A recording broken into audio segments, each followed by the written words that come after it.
Bonjour. Oh, tous les souverains d'Égypte.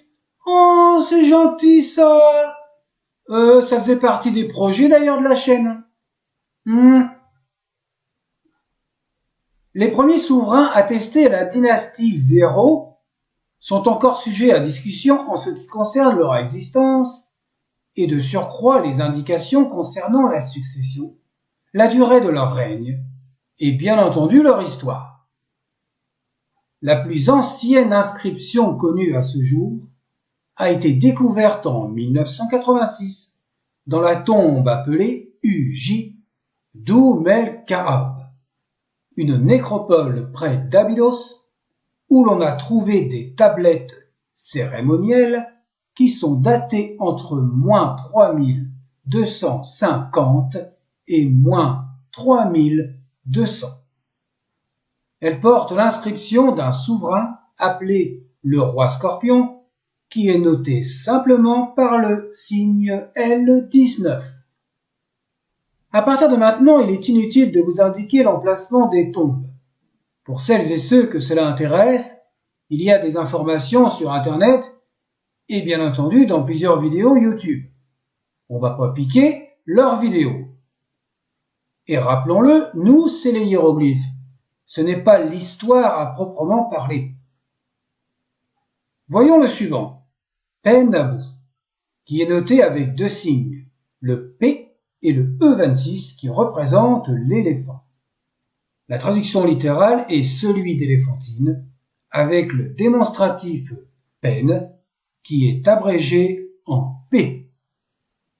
Et les noms suivants, ils sont attestés avec le Sérec pour indiquer le nom d'Horus, dont le premier de notre liste, Atihar, n'indique pas le faucon avant le Sérec. Les suivants sont composés du faucon. Nous avons Edju-Or, Ni-Or, et la variante, avec le Sérec sans le faucon à nouveau, Ni-Net, l'Horus crocodile. Ensuite, nous avons Biqui-Or, l'Horus au double faucon, avec deux faucons avant le nom d'Horus, pour le Sérec avec aucune inscription à l'intérieur.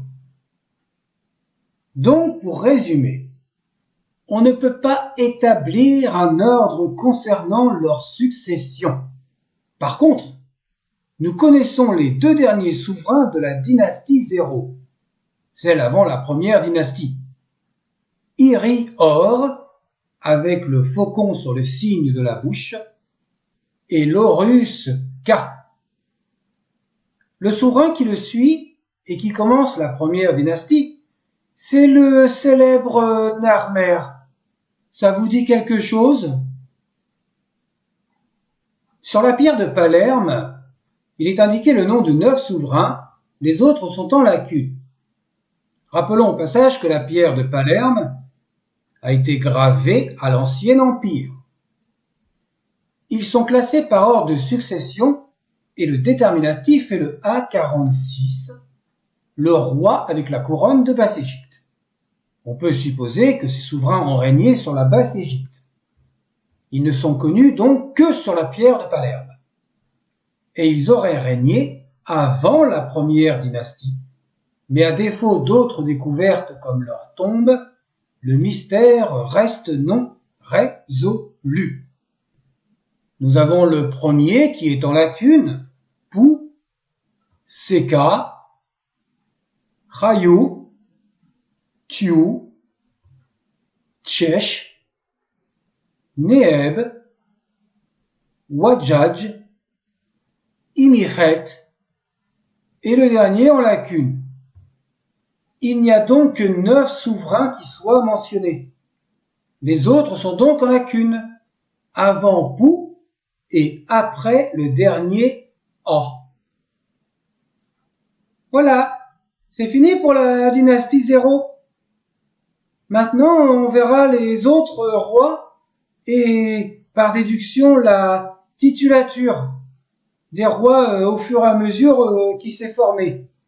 Il y a énormément de choses qui se sont passées. depuis.